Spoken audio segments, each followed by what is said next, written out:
So you're about to see the Yuma sector area with the two walls. We're going to get in between those two walls. The one on the inside was built by scrap metal, basically, by various branches of the military over the years.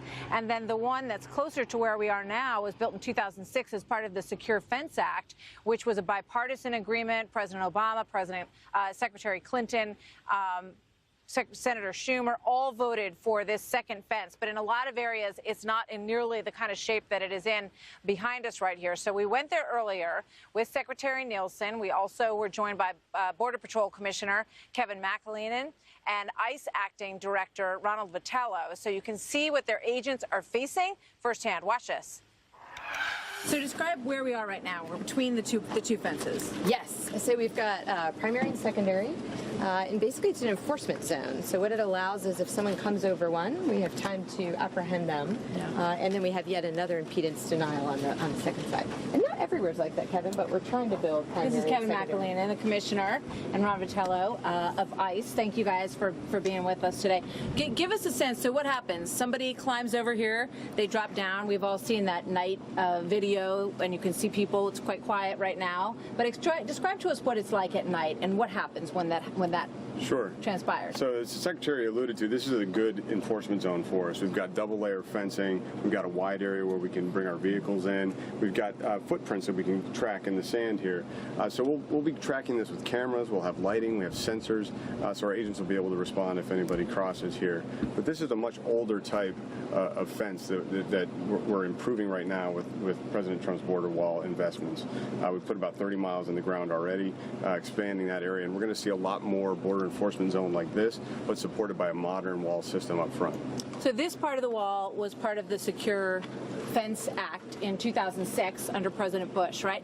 But it's not working, obviously, right? I mean, it looks good when you look at it. How is it failing? That fence is about 10 years old, and it didn't come with the technology, the sensors, the cameras, and the lighting that we'd like to integrate with the current wall system that we're building.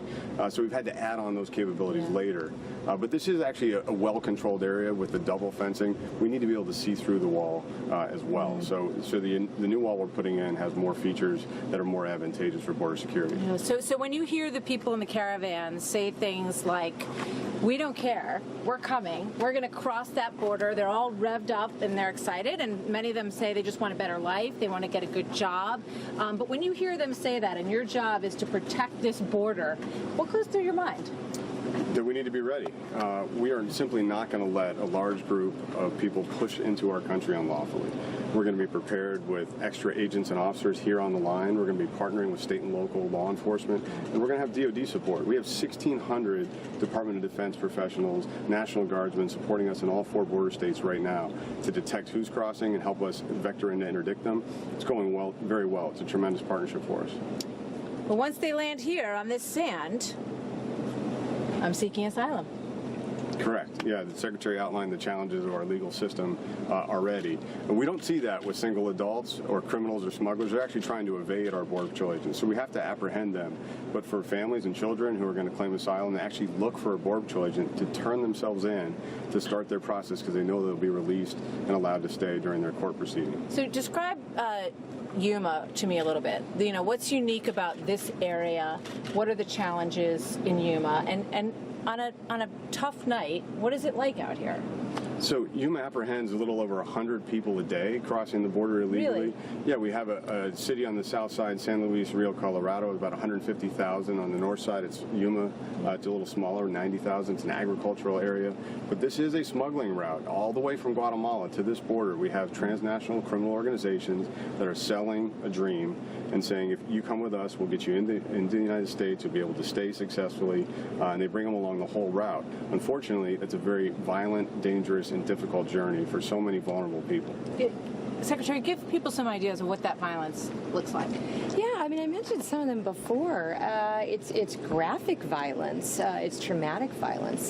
So all our stats are 30% of women are sexually abused. 17% of men are sexually abused. Over 70% of all migrants that take this journey will be a victim of some form of violence. And that's, by the way, after you pay approximately $7,000, give or take, to the smuggling ring to have the benefit of being taken by criminals who will abuse you. Gang recruitment is rampant. ICE just had a wonderful operation. They're very successful at rounding up gangs in our country, but a very large percentage of those rounded up in that operation came here illegally, came here as UACs. So it's gang recruitment, it's the direct violence, it's taking the money. I think I might have mentioned earlier, some of our foreign partners have told us of kidnappings that they're seeing in this flow, that criminals in order and to have a child with absolutely you, so that you can get go in. grab a child, absolutely. So they have missing children that they are trying to find and going country to country, asking us all through whatever we can do to try to help find the children that are missing. All right, so when we come back here live on the border, the Secretary's message to Democrats who have been mounting a campaign saying that they should really abolish. We are back live on the border in Yuma, Arizona. More now on the reality of this, of the aging fence that many say desperately needs to be transformed into a full-fledged border wall. So you're about to visit the wall at Plexico. This is the wall that the president has been promising. It's a 2-mile stretch, but it's going to give everybody a sense of what it would look like, right? That's right. That's right. So that's one of those areas where it's really important to have a wall. We do it all risk-based. It's not willy-nilly. We spend a lot of time, the operators and the professionals do, determining exactly where the smuggling routes are and exactly where the illegal aliens, particularly the criminals, are coming across. That's where we're building wall. What about the president talks about drugs coming across the border. Fentanyl is killing thousands of people. It's said to be worse than crack cocaine in the 80s and 90s. It's coming in kilo bricks, as I understand. Is that how does it get in? We're standing here next to this wall. So how are these kilo bricks of fentanyl finding their way across this border? Well, the experts are next to me. I mean, there's land, air, and sea is a short answer, but... Yeah, the main vector is actually going to be through our ports of entry. We have about 700,000 people cross this border every day, hundreds of thousands of vehicles, and we've got to both inspect and ensure they're not bringing contraband with them. It's a very difficult job, but we work closely with our investigative partners, with Homeland Security Investigations that Acting Director Vitello oversees, to ensure that when we make a seizure, we identify the entire network and the investigators can take action against it. So working with our local partners, working with our foreign partners, find out who's responsible, what cartel, how they bring these things across the border. That feeds into the commissioner's intelligence stream so that we know where this is happening. Same thing with our partners in Guatemala, Mexico. We're looking not only at how they get these things, what pathways they use to bring them to the United States, but how it's funded, how they send their proceeds back. All of that is part of ICE's mission. And we are all in. I mean, I just want to make this point clear. We are all in. We're working with our foreign partners, as was described. We're looking on the dark web. We're taking down their marketplaces. We're dismantling them all the way through, because that's what it is. So I had a ministerial I called for in July in Guatemala to get all of the countries to work on a regional approach. This TCO threat is real. It is part of our problem with border security, and we all need to take it very seriously. So, Ron, when you hear people, some candidates on the campaign trail, saying that they wanted to banish ICE, they think that you guys are brutal, that you're insensitive to the needs of these families. What do you say to that? I say that they don't understand that there's 20,000 public servants out there that are getting up each and every day to try to protect this country, and that's what we do at ICE.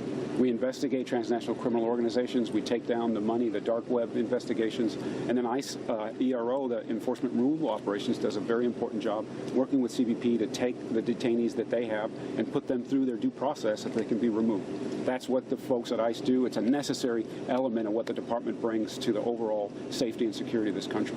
Child exploitation, that's what they fight. Cybercrime, that's what they fight. Protecting our communities, that's what they fight. Helping state and locals with investigations, that's what ICE does. I mean, it's completely irresponsible and dangerous for anyone to suggest anything differently about ICE. All right, so one of the last things I want to ask you about is this question that came up this morning on Fox this morning about how united everyone is in the operations that you guys are doing and with the administration and the White House. The suggestion was raised by Brandon Judd, who is at the union. He speaks for the union of the Border Patrol, and he suggested that back in 2016, when a lot of them were endorsing President Trump for office, that you asked them to withdraw that endorsement. It's just not true. What do you say to that, Commissioner? It's just not true. We work closely with our union to advance the interests of our Border Patrol agents who are protecting our border. That's my focus in my engagements with the union. What we're doing here on the border is advancing border security priorities for the administration. We're building the wall. We're adding agents. We're putting technology in place. We are having more success interdicting people who cross illegally than any year in our history right now. So you never asked anyone to change their endorsement of President Trump? He said, you know, I have people who witnessed this. I don't know who witnessed it. I had a conversation with him about the risks of politicizing law enforcement, which is a bad idea. I would say that anybody who suggests that Commissioner McAleenan is not fully in on the president's agenda and is not working every day, at risk to his personal safety, by the way, because of the death threats that he experiences, is sadly misinformed and probably should keep their mouths shut. Yeah. So what would you say to Mr. Judd? Let's keep working together on things that matter to your agents and the American people.